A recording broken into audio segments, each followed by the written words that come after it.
여러분, 오늘 부활 후 첫째 주일입니다. 보통 우리가 이렇게 부활 주일 후 첫째 주, 둘째 주 이렇게 절기가 시작되는데요. 오늘 부활하신 주님이 우리 안에 다시 부활의 영으로 우리를 회복시켜 주실 줄 믿습니다. 이게 부활의 능력입니다. 죽음 이후에 우리가 부활할 겁니다. 그건 확실합니다. 그런데 오늘 그 부활이 어떤 의미가 있을까? 저와 여러분의 죽어가던 모든 것들이요, 다시 살아날 수 있도록 힘을 주시는 그 하나님이 오늘 우리의 예배 가운데 우리를 이끌어 주실 줄 믿습니다. 여러분, 예수님 십자가에 죽기 전에 제자들의 모습을 보면 한심하기 그지없잖아요. 한결같이 다 주님을 떠났고요, 한결같이 다 주님이 부활하신다는 걸 믿지 않았고요. 여인 몇 사람만 마가복음 16장에 보면 예수의 무덤에 가서 시체를 거두려고 찾아간 것밖에 없습니다. 그런데 부활의 주님을 다시 만나고 난 다음에 그들의 삶은요, 완전히 다른 인생을 살아갑니다. 여러분, 그들이 마가의 다락방에 모여 그리스도가 죽으신 것, 그리고 떠나신 것을 아쉬워하며 기도하는 자리에 사도행전 2장 1절로부터 보면 그곳에 성령이 임하게 돼요. 갑자기 하늘에서 세찬 바람이 부는 듯한 소리가 나고 온 집안에 그 소리가 가득하고 불길이 솟아올 때 혓바닥처럼 갈라지는 것 같은 혀들이 그들에게 나타나 각 사람 위에 내려앉았다. 마지막 4절 읽을까요? 시작.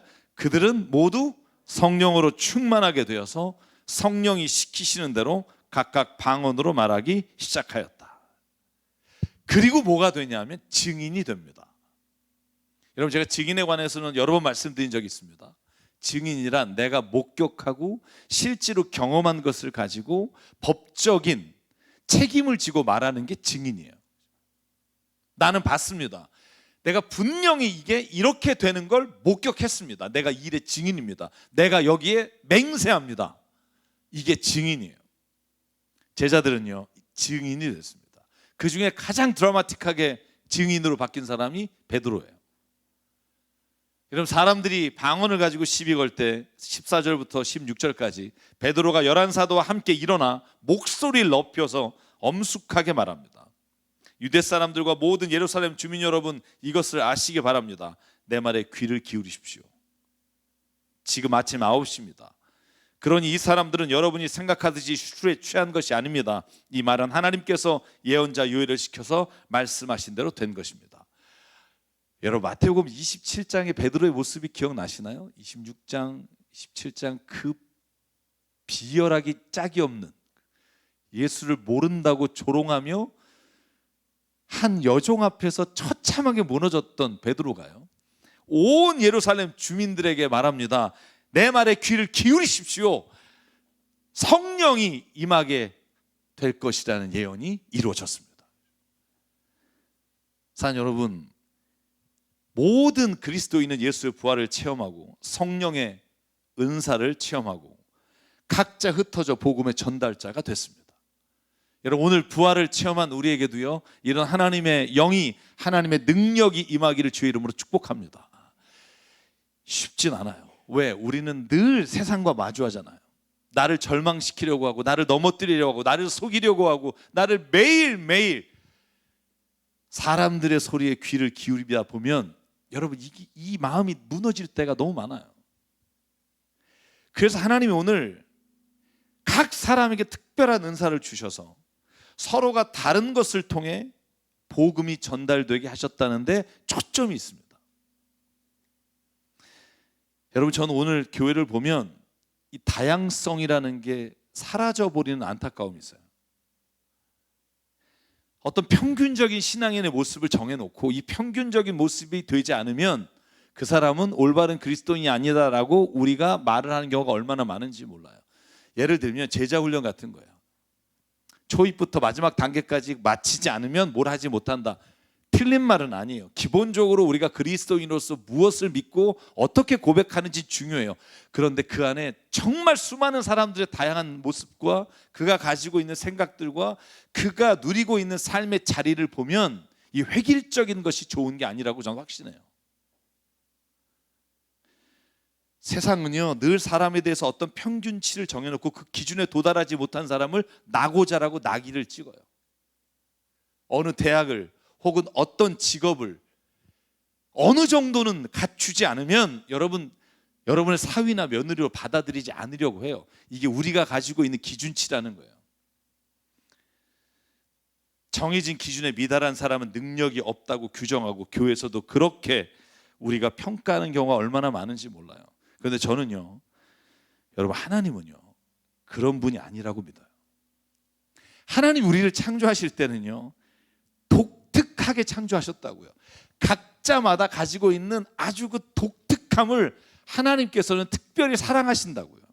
여러분 믿으십니까? 오늘 제가 그 얘기를 하려고 해요. 하나님은 그 다른 것이 특별함으로 드러나게 하시고, 그러므로 인해 사람의 가치를 모두가 다 하나님이 동등하게 주셨음을 깨닫기를 원하신다고. 그런데 그리스도인 우리도 사람을 볼 때 이 정도는 돼야지, 이 정도는 누려야지, 이 정도는 갖춰야 그래도 그리스도인으로서 무슨 일을 할 수 있지라는 생각에 사로잡혀 우리가 사람을 세상의 기준으로 볼 때가 얼마나 많은지 몰라요. 특별히 여러분 자녀를 교육할 때 자녀가 이런 평균적인 사람 이상이 되기를 위해 때로는 그가 가지고 있는 특별한 창조성을 죽일 때가 있다는 걸 모르십니까? 획일적인 기준으로 평가하고 평균 이상의 삶을 살아가도록 강요하면서 그 아이가 진짜 하나님이 주신 특별한 것을 볼 수 없게 막아버리는 일이 얼마나 많은지 아십니까? 제가 작년에 사서 올해 읽은 책이 있어요. 그 평균의 종말이라는 책입니다. 이 저자인 토드 로즈라고 하는 사람은요 ADHD 판정을 받은 거예요. 여러분, 그러니까 집중력이 떨어지고요 사람들에게 왕따 되기 가장 좋은 판정이란 말이에요. 그래서 고등학교를 중퇴했어요. 그리고는요 결혼하고 아기를 낳으면서 공부를 해야겠다는 생각이 너무나 많이 들었어요. 그런데 세상의 학교의 기준으로 봐서는 자기가 못하고 도저히 따라갈 수 없는 것들이 있는데 그 교육을 따라갈 수가 없는 거예요. 자기만의 독특한 공부법을 발견해서 여러분 15년 후에 하버드 대학의 교수가 돼서 쓴 책이 평균의 종말이에요. 여러분 이 책의 서문에는요 이런 얘기가 나와요. 1940년대 미국 공군에서 이제 제트 엔진으로 마하의 속도를 내기 시작하니까 여러분 이 전투기가 매일 추락하는 거예요. 첫 번째 기체 결함인가, 둘째 조종사의 능력 미달인가, 연구를 아무리 해도 모르겠는 거예요. 심지어는 조사에 의하면 하루에 17명의 조종사가 추락한 경우가 있었어요.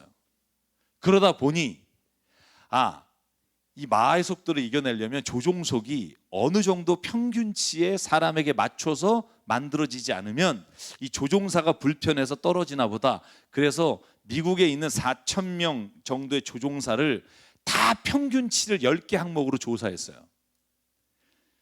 예를 들면 키, 팔 길이, 가슴 둘레, 엉덩이 둘레, 허벅지 둘레, 목 둘레, 허리 둘레, 다리 길이, 다리와 다리 사이, 앉아서 조종사가 할 수 있는 그 10개의 항목을 다 조종해서 조사해서 평균치를 뽑아서 도대체 이 평균, 다리 길이는 몇 센치, 그리고 허리 길이는 몇 센치, 둘레는 몇 센치, 이 평균을 조사한 다음에 4,000여 명의 조종사가 몇 명이나 이 평균치에 근사한지 들어가는지를 조사했어요. 근데 놀라운 결과가 나왔어요. 그 놀라운 결과가 뭐냐면 단 한 명도 이 평균치 10개 항목에 들어가는 사람이 없었어요.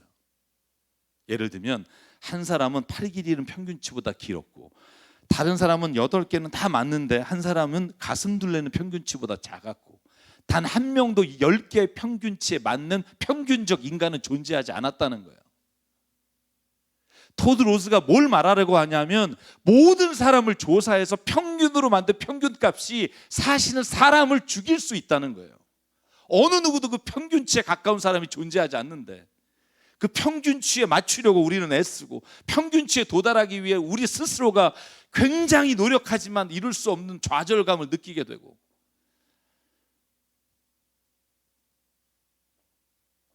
제가 요즘 어느 분이 추천해서 나의 아저씨라는 드라마를 제가 몇 편을 봤어요. 하도 너무 좋다고. 근데 거기 1화에 나오는 단어 중에 제가 꽂힌 게 뭐냐면 정말 열심히 살아가는 직장인이에요, 주인공이. 근데 그에게 한 어린 소녀가 이렇게 말해요. 아저씨는 마치 성실한 무기징역수 같다고. 성실한 무기징역수.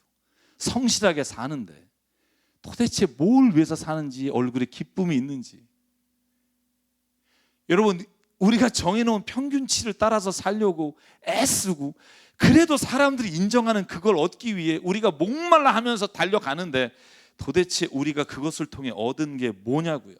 그러니까 발버둥을 치면 칠수록 삶의 만족은 떨어지고 내 존재 가치는 더 이상 의미 없다고 여겨지는 삶을 반복할 필요가 있냐고요. 하나님은 우리를 그렇게 보시지 않으신다고요.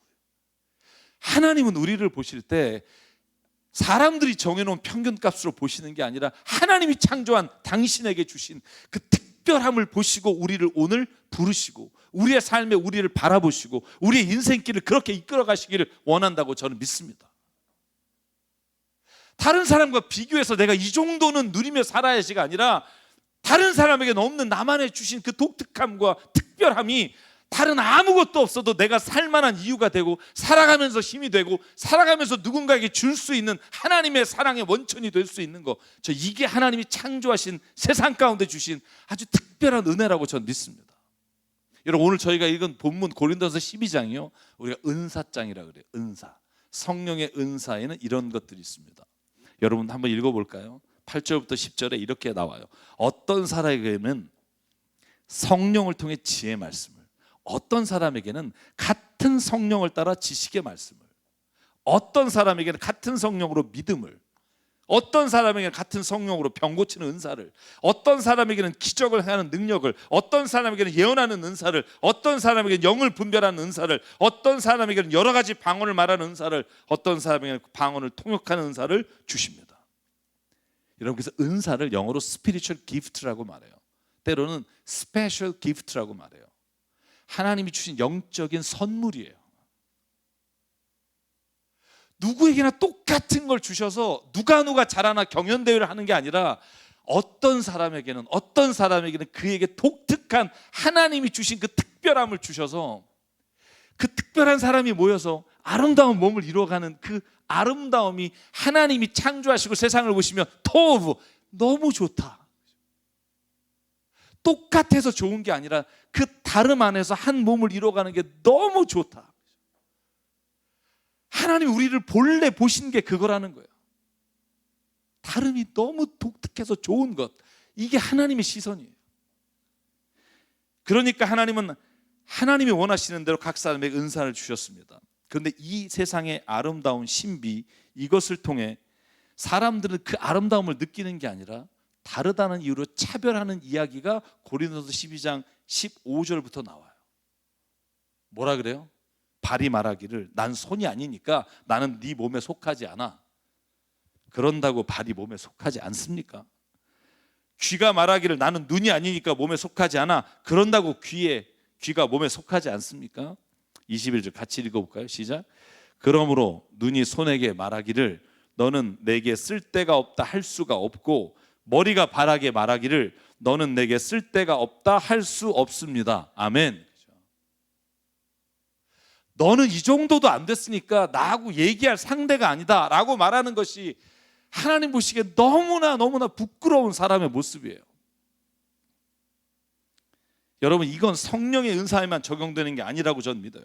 하나님이 창조하신 이 세상의 모든 인류에게 하나님이 주신 그 특별함, 그것을 볼 수 있는 눈을 가지는 게 저는 그리스도인이며, 교회가 그 일을 위해 우리가 세상과는 다른 기준으로 볼 수 있는 시선을 갖게 되는 것, 이게 믿음이라고요.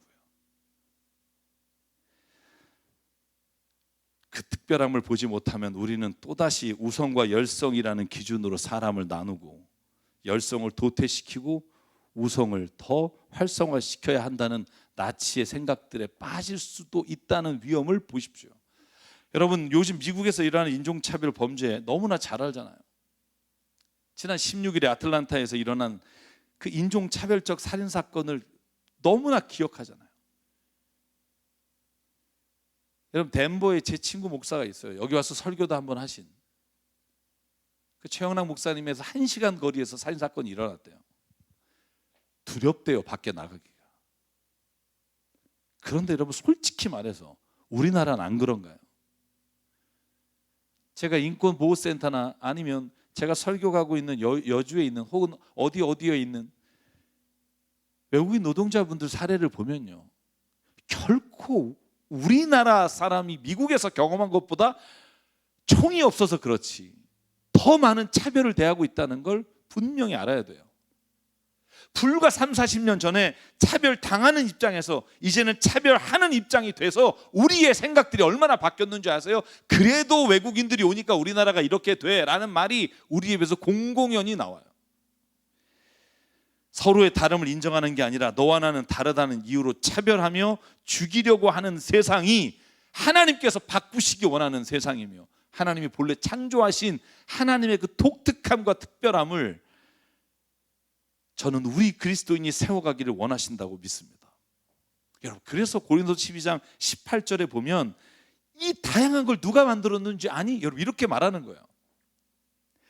있잖아, 실은 하나님께서 원하시는 대로 우리 몸에다가 각각 다른 여러 지체를 두셨습니다. 전체가 하나의 지체로 되어 있다고 하면 몸은 어디에 있습니까? 그런데 실은 지체는 여럿이지만 몸은 하나입니다. 다 다르지만 그래서 특별하지, 그래서 불편하지 않은 게 하나님의 창조 안에 있는 모든 창조물의 모습입니다. 사랑 여러분, 그런데 오늘 사도 바울은 한 가지를 더 추가해요. 저는 이게 굉장히 하나님이 가지고 계시는 위대함이라고 봐요. 세상과 완전히 다른 거.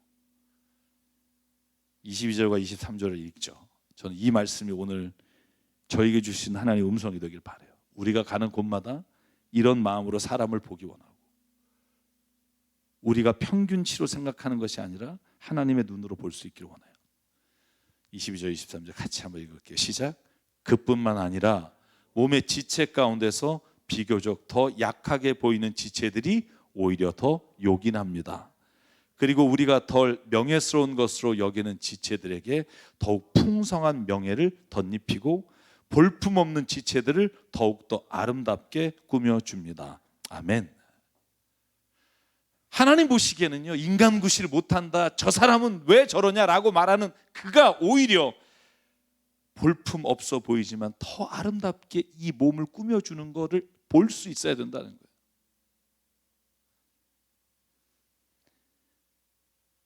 여러분, 이걸 예수께서 이 땅에 오셔서 보여주셨다는 거예요. 하나님이 이렇게 선포하시고 끝난 게 아니라 세상에 오셔서 예수님이 살아가신 모습을 보면 이것을 세상 가운데 적용하시고 이루어가시면서 예수님이 그렇게 살다 가셨다는 거예요. 여러분, 예수님이 좋게 이 땅에 오셔서 만난 사람이 수천 명, 아니 오병이어의 기적만 보더라도 수만 명이 넘어요. 여러분, 성경 한번 정말 마태복음부터 요한복음까지 이 사복음서를 꼼꼼히 읽어보실래요? 어떠한 사람도 똑같이 대하신 경우가 없어요.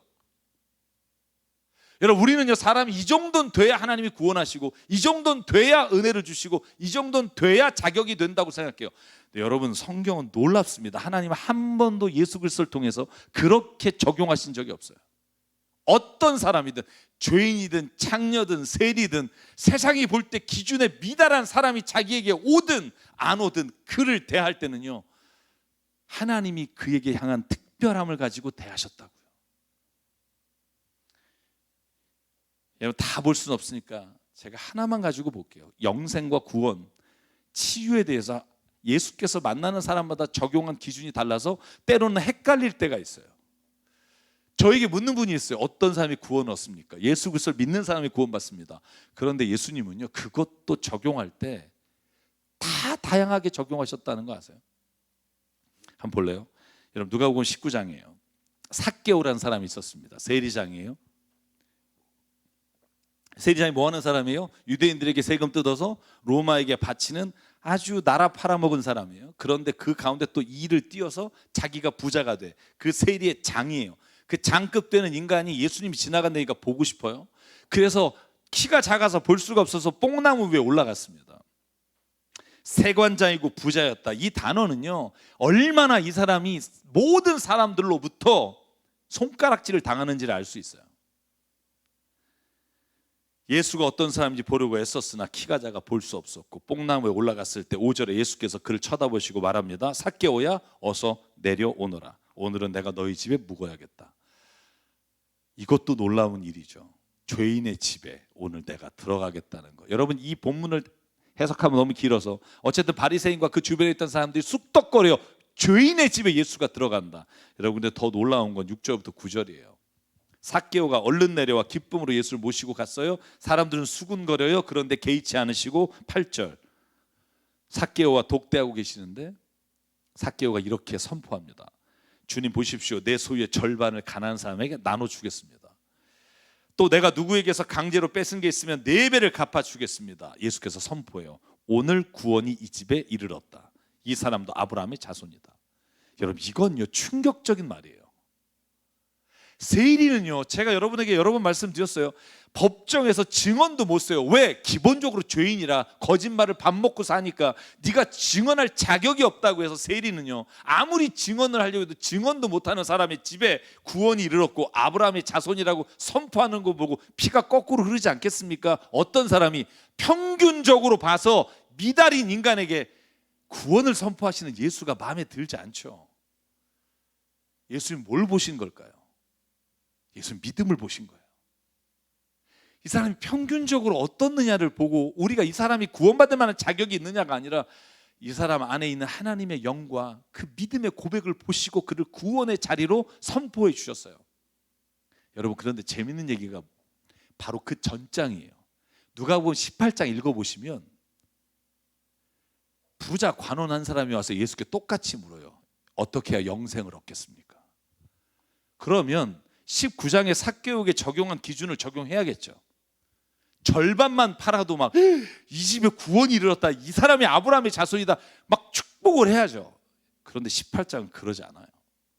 여러분, 예수께 지도자가 찾아와 물어요. 선하신 선생이여, 내가 어떻게 영생을 얻습니까? 나를 왜 선하다고 하니? 넌 율법을 아니? 저는 이분의 이 대답이 충격적이에요. 21절, 그가 말하였다. 나는 이 모든 것을 어려서부터 지켰습니다. 평균 이상이에요. 만점이에요. 모든 걸 지켰어요. 여러분, 그러면 예수께서 훌륭하다, 이 집에 구원이 있다, 이렇게 말해야 되잖아요. 예수께서 이렇게 말합니다. 이 말을 들으시고 그에게 말씀하셨다. 너에게 아직도 한 가지 부족한 것이 있다. 내가 가진 것을 다 팔아 가난한 사람에게 나눠주어라. 그리하면 네가 하늘에서 보화를 차지하게 될 것이다. 그리고 와서 나를 따르라. 공정하지 않죠.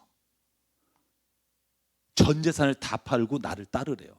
백수 거지가 돼서 여러분, 이거 우리가 다 버리고 다 팔아서 가난한 사람 나눠주고 그러면 나를 따라오고 그러면 하늘의 보화 구원을 얻을 수 있을 거다.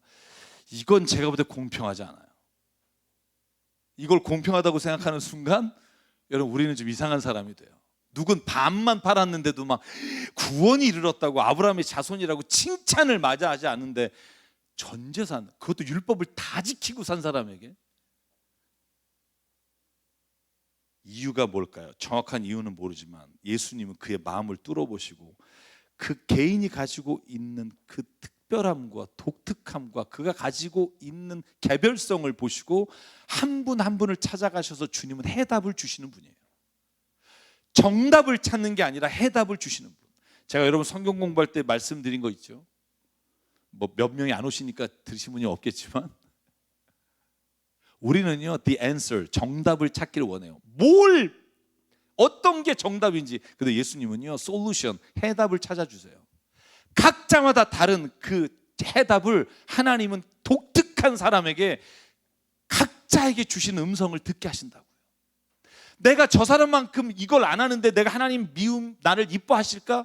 이뻐하신다고요. 왜? 하나님은 다른 사람과 비교해서가 아니라 당신이 가지고 있는 당신을 향한 특별한 계획 안에서 당신을 바라보고 계시기 때문에. 여러분, 그런데요, 이것보다 더 심한 이야기가 나와요. 마태복음 15장이에요. 전 이야기를 읽고 처음에 실망했어요. 왜냐하면 21절에 보면 예수께서 두로와 시돈 지방으로 가셨습니다. 이방 지역이에요. 그곳에서 가나안 여자, 이방 여인이 찾아와서 이렇게 외칩니다. 다윗의 자손 주님, 나를 불쌍히 여기십시오. 내 딸이 귀신이 들려 괴로워합니다. 여러분, 보통 때 극률한 예수의 모습이면 딸아 어디 있니? 네 딸을 데려와라. 기도해 주셔야죠. 근데 예수님 24절에 매몰차게 대답해요. 나는 오직 이스라엘의 집을 잃은 자, 길을 잃은 어린 양들에게 보내심을 받았다. 그랬더니 그 여자가 무릎을 꿇어요. 주님, 나를 도와주십시오. 더 매몰차게 자녀들의 빵을 집어 개들에게 주는 것이 옳지 않다. 이 말 듣고면 피가 거꾸로 흐르지 않겠습니까? 여러분, 만약에 여러분이 같이 기도하는데 옆에 사람은 응답 다 해주고 내가 이렇게 기도하는데 매몰차게 다 거절하면 하나님, 이거 하나님이 정말 공평하신 분이냐고 안 그러겠어요? 저는 마지막 절 28절을 읽기 전까지는요, 예수님 이거 너무한 거 아닙니까? 28절을 읽으면 이렇게 돼 있어요. 같이 읽죠. 시작. 그제서야 예수께서 그 여자에게 말씀하셨다. 여자여, 참으로 내 믿음이 크다. 내 소원대로 되리라. 바로 그 시각에 그 여자의 딸이 나았다. 하나님은 이 여자를 차별한 게 아니라 이 여자 안에 가지고 있었던 믿음을, 그리고 그 주변의 많은 유대인들이 이방 여인이 감히 예수께 와서 고침을 받으려고 할 때 어떤 일이 일어나는지를 보고 있을 때 하나님은 이 여인 한 사람을 통해 이방 모든 민족에게도 하나님은 병 고치는 은사만이 아니라 구원의 문을 열어두셨으며 내 믿음이 가장 크다라고 말하시는 것을 보이기 위해 하나님이 이 일을 이 여인에게 행하셨다는 걸 알 수 있어요. 사는 여러분 모든 사람이 다양해요. 달라요.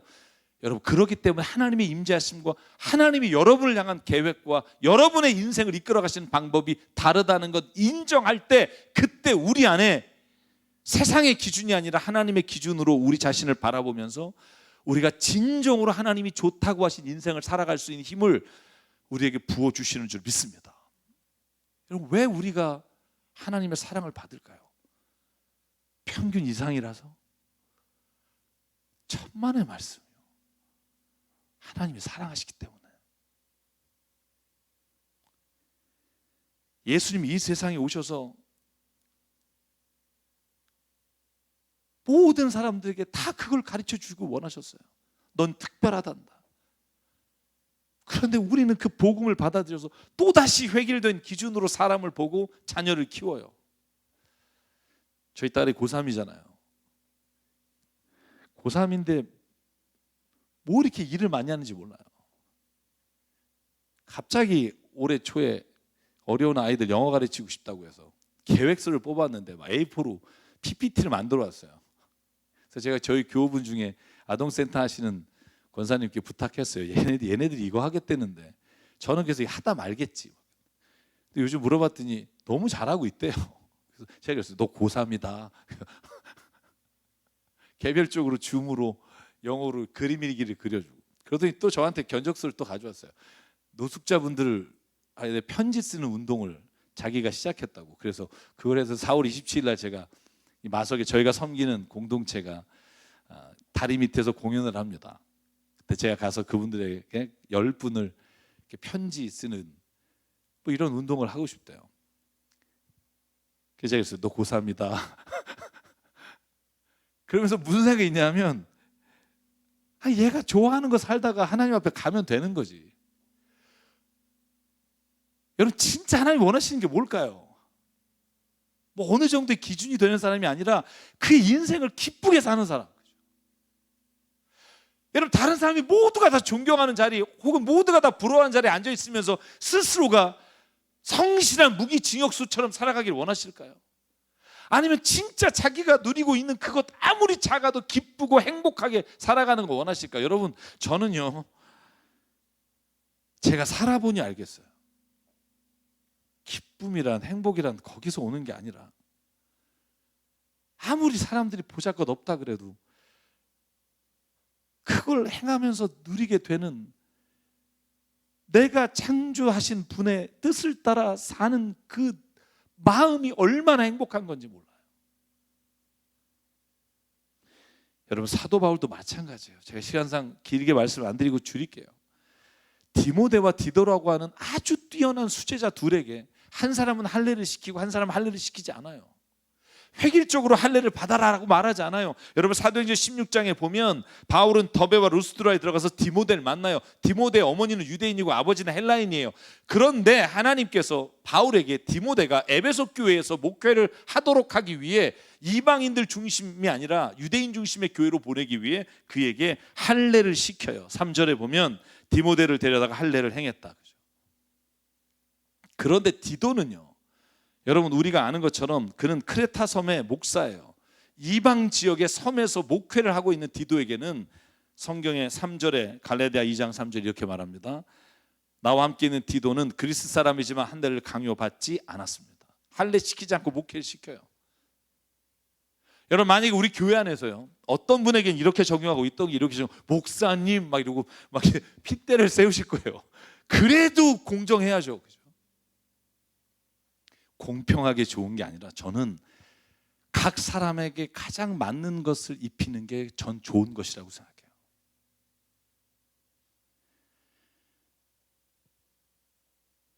바울은요, 주변 사람이 어떻게 볼까를 신경 쓴 게 아니라 이 사람이 특별한 것을 어떻게 하면 빛을 발할 수 있게 해줄까, 그게 우리가 보는 사람에 대한 가치고, 우리가 교회 안에서나 세상에서 사람을 보는 눈이라면 세상은 달라질 것 같아요.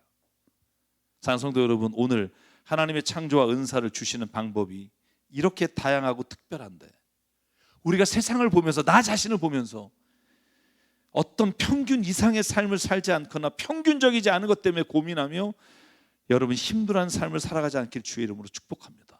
하나님 보시기에 여러분 모두가 다 특별해요. 하나님은 나 자신을 다른 사람과 비교하는 게 아니라 오로지 있는 그대로 바라보시며 사랑한다고 말씀하십니다. 여러분께서 이사야 43장 4절, 제가 제일 좋아하는 말씀, 내가 너를 보배롭고 존귀하게 여겨 너를 사랑하였으니, 네가 뭐를 이뤘기 때문이 아니라 내가 너를 있는 그대로 보배롭고 존귀하게 여기며 너를 사랑하신다. 여러분 이 고백이 여러분에게 들리시길 주의 이름으로 축복합니다. 나를 사랑하셔서 아무 이유가 없어요. 이게 저는 기독교가 가지고 있는 가장 강력한 메시지. 내가 힘들고 지치고 쓰러지고 어떤 상황에서 넘어질 때도 예수 그리스도께 나올 수 있는 이유, 내 모든 상황과 내 모습이 아니라 내 있는 그대로를 사랑하시는 유일한 분이시기 때문에. 여러분 얼마 전 제가 방송할 때 달빛 마을이라는 찬양 사역자가 나왔어요. 여러분 아시는지 모르겠어요.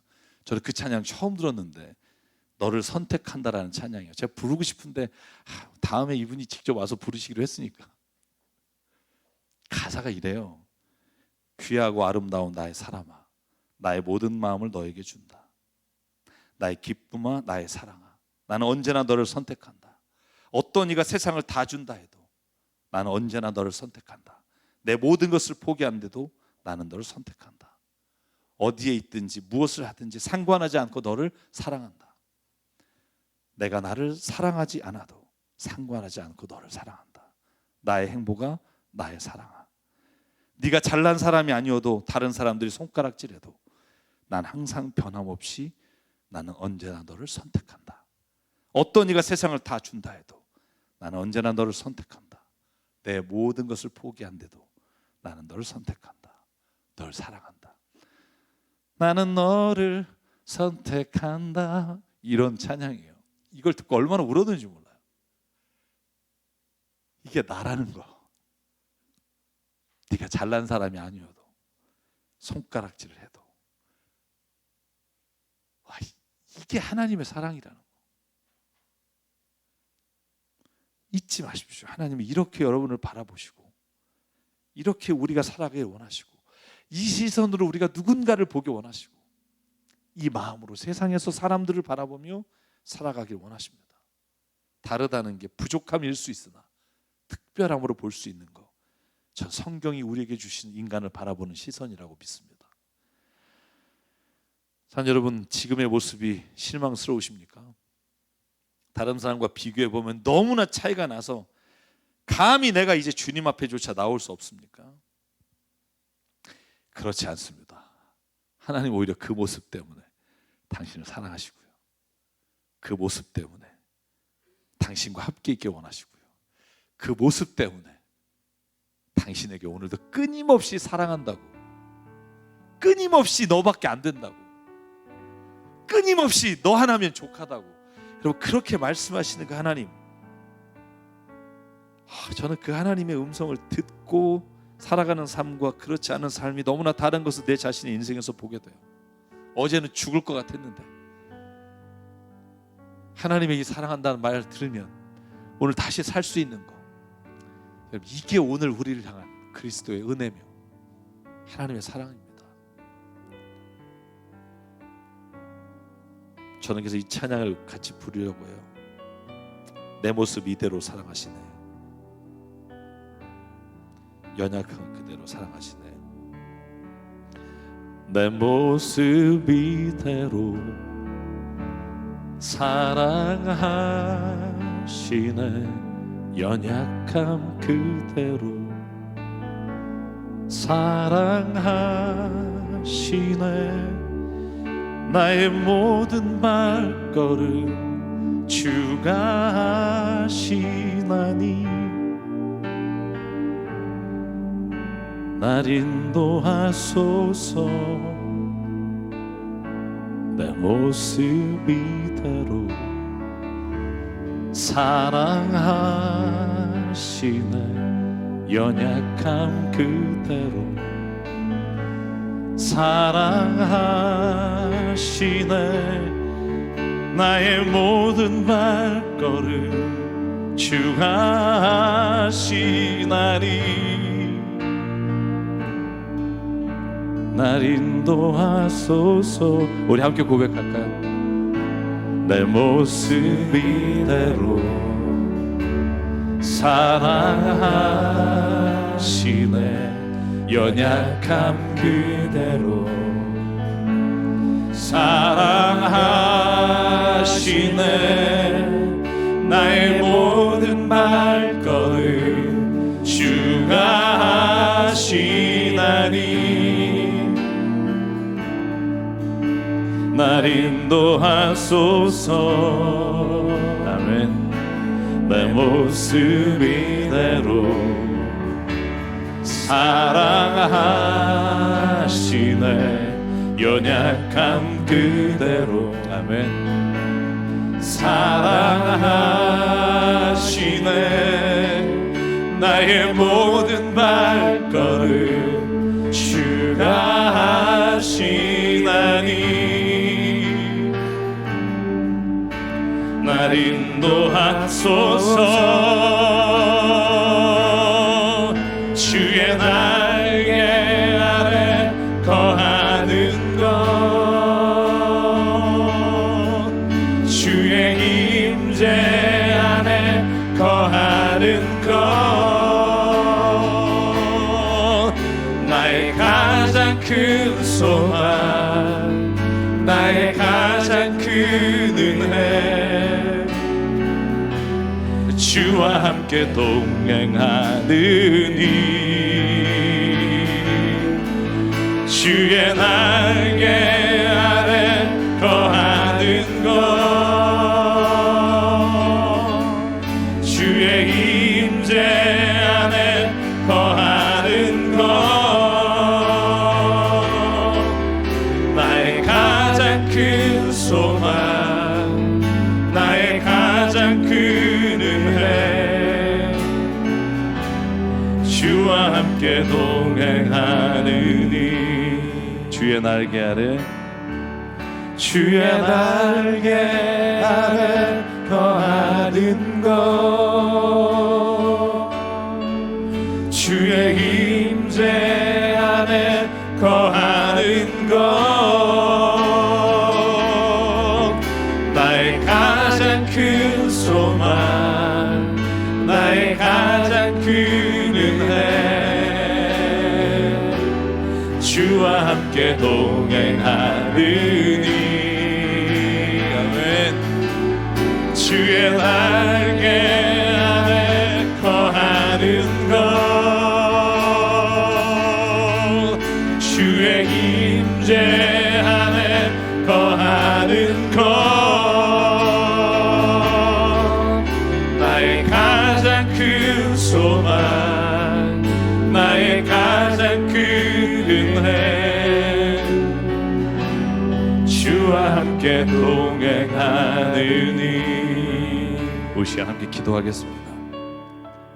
하나님, 내가 세상 사람과 비교해서 잘 될 때 느꼈던 그 자신감과 교만함이 어느 한순간 사라져 너무나 초라하고 너무나 연약한 내 모습으로 하나님 앞에 나갈 때조차 두려운 마음으로 갈 때가 있었음을 고백합니다. 그래, 주님, 결코 주님은 우리를 어떤 사람과 비교해서가 아니라 창조할 때부터 특별하게 존귀하게 나를 사랑하셨던 것을 알기에 오늘 이 시간 주님 있는 이 모습 그대로 주님 앞에 갑니다. 오늘 주님 나를 받아주시는 줄 믿사오니 내 안에 주님, 세상의 주님 편인이 아니라 평안함, 주의 평강으로 이 시간 채워주시옵소서. 오늘 말씀을 기억하며 이 시간 주님 앞에 그렇게 살기를 다짐하며 함께 기도하겠습니다. 사랑과 하나님 감사합니다. 오늘도 내가 주님 안에 거합니다. 내가 너무나 부족하기에, 내가 너무나 힘들기에, 내가 너무나 내 스스로 살아갈 수 없기에 하나님 앞에 뜻을 구하는 하나님의 인도하심을 구합니다.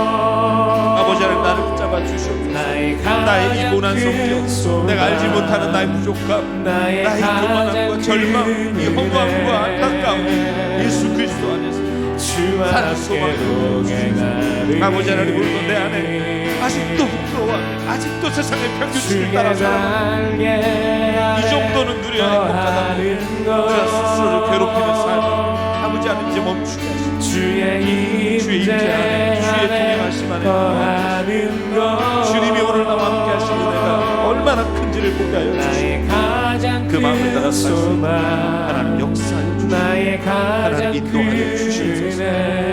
성령이 우리 안에 거하시고 우리에게 말씀해 주시고 우리를 인도해 주시옵소서. 사랑과 은혜 하나님, 비록 내 자신의 모습이 실망스럽고 다른 사람과 비교해 너무나 연약한 부분을 잘 알고 있기에 오히려 주님께 가까이 가기를 원합니다. 세상에 어떤 사람도 나를 위로하거나 나를 안아주기 전에 너가 누구인지를 보여달라고 요청하지만 이미 나의 모든 것 다 아심에도 먼저 사랑하시고 나보다 먼저 아파하시는 분이 예수 그리스도이심을 믿기에 오늘 이 시간 내 모습 이대로 주님 앞에 나옵니다. 하나님, 세상의 모든 소리에 귀닫게 하시고 창조주께서, 나의 하나님께서 나에게 하시는 음성을 귀 기울여 듣는 우리가 되게 하여 주시옵소서.